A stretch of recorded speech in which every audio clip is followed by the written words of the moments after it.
c'est des entreprises qui font déjà du calcul de haute puissance, qui ont déjà des gros besoins calculatoires, qui font de l'informatique scientifique, qui ont des problèmes d'optimisation assez compliqués à gérer. Dans le monde de la finance, c'est particulièrement le cas.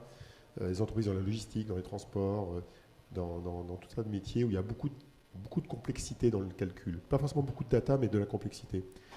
Donc les grandes entreprises, les fameuses là, qui font plus d'1 milliard d'euros de chiffre d'affaires, il y a intérêt à ce qu'elles regardent, qu'elles fassent de la veille technologique dessus, qu'elles regardent comment évolue le marché.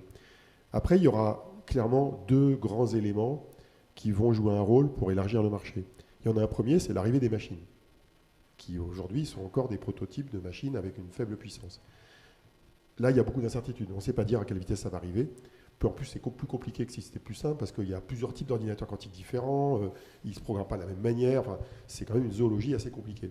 Et il y en a certains qui seront peut-être plus matures que d'autres plus vite, notamment en France avec une start-up qui s'appelle Pascal. Et puis il y a un autre déterminant qui est le monde du logiciel. Parce que le monde du logiciel, il va conditionner un petit peu la capacité à développer un marché de plus grande ampleur. Quels outils de développement vont être mis à disposition des utilisateurs, des développeurs? Est-ce que c'est des outils de développement qui vont être accessibles à plus de développeurs qu'aujourd'hui? Est-ce qu'il va y avoir des entreprises qui vont proposer carrément des sortes de packages logiciels, presque du clé en main, métier par métier, qui vont permettre de plus facilement s'approprier la technologie? Aujourd'hui, ça commence à arriver de manière balbutiante, mais il est évident, comme on l'a connu dans le monde du logiciel classique, que le jour où les machines seront là, le jour où il y aura une grande diversité de machines, il y aura un écosystème logiciel qui se développera et qui élargira le marché, qui fera que là, ce seront les ET qui sont concernés, voire les PME, les TPE.